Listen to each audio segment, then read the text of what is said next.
Hello అండి. నేను doctor Ravishankar. I'm a paediatrician and neonatologist. ఇవాళ మీ ముందు కొన్ని చంటి పిల్లల గురించి కొన్ని విషయాలు మీతో కొద్దిగా మట్టికి షేర్ చేసుకుంటున్నాను. అప్పుడే పుట్టిన పిల్లలు 1 మంత్ కంటే తక్కువ ఉన్న పిల్లలు చాలా వీక్గా ఉంటారు. కొన్ని స్పెషల్ ప్రికాషన్స్ అన్నది పేరెంట్స్ అయితే వాళ్ళు తీసుకోవాల్సి ఉంటుంది. సో న్యూ బార్న్స్ అన్నది ఒక 1 మంత్ కంటే తక్కువ ఉన్న మటుకి ఏజ్ వాళ్ళు కొన్ని విషయాలు ఏంటంటే కొంత మనం మటుకి కేర్ఫుల్గా ఉండాలన్నమాట. సో ఫస్ట్ ఇంపార్టెంట్ థింగ్ ఏంటంటే వాళ్ళకి ఫీడింగ్ ఎస్టాబ్లిష్ అయిందా లేదా అది ఇంపార్టెంట్. అంటే అది తల్లిపాలు కరెక్ట్గా ఎస్టాబ్లిష్ అయిందా, అంటే బ్రెస్ట్ ఫీడింగ్ అన్నది కరెక్ట్గా ఎస్టాబ్లిష్ అయిందా అది లేదా అన్నది మనం మటుకి చూసుకోవాలన్నమాట. సో ఫీడింగ్ అన్నది ఫస్ట్ డే నాడే మనం మటుకి స్టార్ట్ చేయాలి. ఆ ఫీడింగ్ అన్నది ఫ్రీక్వెంట్గా ఉండాలి. తనకి కరెక్ట్గా అది అడిక్వేట్గా ఉన్నదా, దానివల్ల బేబీ వెయిట్ అయితే మటుకి పెరుగుతుందా అన్నది మనం మటుకి చూసుకోవాలి. సో ఫస్ట్ ఇంపార్టెంట్ థింగ్ ఏంటంటే ఫస్ట్ మంత్లో అన్నది ఫీడింగ్ అన్నది చాలా ఇంపార్టెంట్, అట్మోస్ట్ ఇంపార్టెంట్ అనమాట. సో నెంబర్ 2 ఏంటంటే ఇలాంటి చంటి పిల్లలు వీళ్ళు బాడీ టెంపరేచర్ సరిగ్గా మెయింటైన్ అయితే చేయలేరు.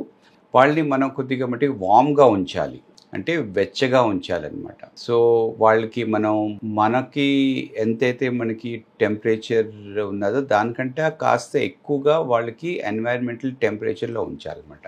సో బాగా కప్పి ఉంచాలి, తల్లి దగ్గరే ఉంచాలి, అండ్ తల్లి బాడీ హీట్తో ఆ బేబీ కూడా వామ్గా ఉంటుంది అన్నమాట. సో ఆ క్లోత్స్ కూడా ఎలా ఉండాలి అంటే ఇప్పుడు మనకి ఒక సింగిల్ క్లాత్తో మనం కానీ వామ్గా ఉన్నామంటే అలాంటి చంటి పిల్లలకి 2 వేయాలి అనమాట. క్యాప్ అన్నది కంపల్సరీ వేయాలి. ఇంకోటి హ్యాండ్స్కి, లెగ్స్కి సాక్స్, మిటన్స్ అన్నది మనం మటుకి వేయాలి.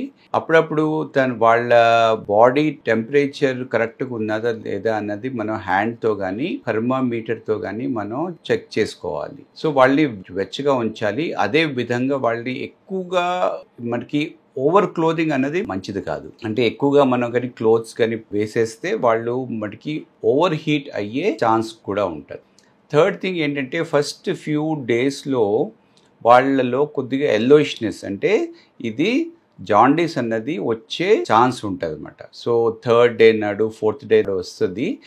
యూజువల్గా అది కొద్దిగానే ఉంటుంది అండ్ ఆఫ్టర్ 1 వీక్ పోయాక అది స్లోగా అది తగ్గుకుంటూ వస్తుంది అన్నమాట.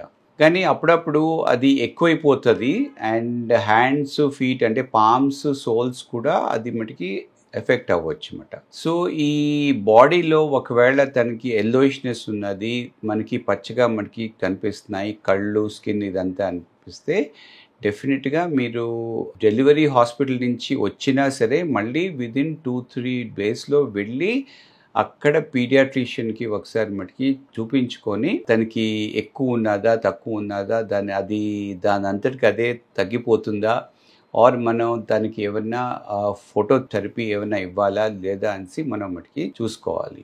నెక్స్ట్ ఇంపార్టెంట్ థింగ్ ఏంటంటే బొడ్డు అన్నది, అంటే అంబ్లికల్ కార్డ్ అన్నది ఇప్పుడు మటుకి డ్రైగా ఉంచాలి. అది ఎయిర్కి ఎక్స్పోజ్ అయి ఉండాలి. ఒకవేళ అది వెట్గా ఉంటే దాంట్లో కొద్దిగా ఇన్ఫెక్షన్ వచ్చే ఛాన్స్ ఉంటుంది. సో అలాంటి మనం మటుకి అంబ్లికస్ని మనం బేర్ హ్యాండ్స్తో మనం మటుకి ముట్టుకోకూడదు. దాని మీద ఏ రకంగా మనం యాంటీసెప్టిక్ సొల్యూషన్స్ కానీ లేకపోతే ఇంకేదన్నా కానీ మనం అప్లై అయితే చేయకూడదు. దాన్ని అలాగే ఉంచేసేయాలి.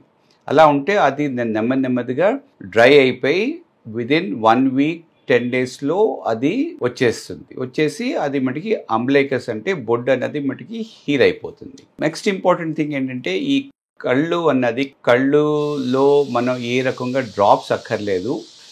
కొద్దిగా ఈ ఐస్ అన్నది మనం మటుకి నీట్గా క్లీన్గా ఉంచుకోవాలి. ఒక కాటన్ వేడి నీళ్ళలో వేసి దాన్ని కొద్దిగా ఐస్ని ఇటు అటు కొద్దిగా క్లీన్ చేసుకొని ఉంచుకోవాలి. ఇదే విధంగా వాళ్ళకి కంటికి మటుకి కాటుకు మనం మటుకి పెట్టకూడదు. ఆ కంటికి కాటుకు పెడితే ఆ కాటుకు వల్ల ప్లస్ మన హ్యాండ్స్ వల్ల ఐస్కి ఇంజురీ అవ్వే ఇంకా ఇన్ఫెక్షన్ వచ్చే ఛాన్స్ ఉంటుంది. నెక్స్ట్ ఏంటంటే వాళ్ళు మటుకి యాక్టివ్గా ఉన్నారా, ఫీడింగ్ సరిగ్గా మటుకి తీసుకుంటున్నారా, ఎక్కువగా మటుకి వాంతులు అవుతున్నాయా, కడుపు అన్నది బాగా ఉబ్బుతుందా, ఆర్ ఫ్రీగా మనకి వాళ్ళ బట్టి మోషన్ను యూరిన్ అన్నది కరెక్ట్గా అవుతుందా, ఇలాంటివి అంటే అన్ని రకాలుగా యాక్టివిటీ, యూరిన్, మోషన్ను, ఫీడింగు ఇలాంటివన్నీ మనం మటుకి చూసుకోవాలి. ఇంకోటి ఏమైనా వాళ్ళకి ఏమైనా బ్రీదింగ్ ప్రాబ్లం ఏమైనా వస్తుందా అంటే తక్కువ బ్రీదింగ్ కానీ హెవీ బ్రీదింగ్ కానీ ఉన్నట్లయితే వెంటనే మనం మటుకి హాస్పిటల్కి వెళ్ళి సంప్రదించాలన్నమాట. ఇంకోటి ఏంటంటే ఫస్ట్ మనం వెంటనే ఫస్ట్ 1-2 డేస్లోనే వాళ్ళకి first dose of polio, hepatitis B ఇంకా బీసీజీ వ్యాక్సిన్ అయితే ఫస్ట్ 2-3 డేస్లోనే ఇచ్చేయాలన్నమాట.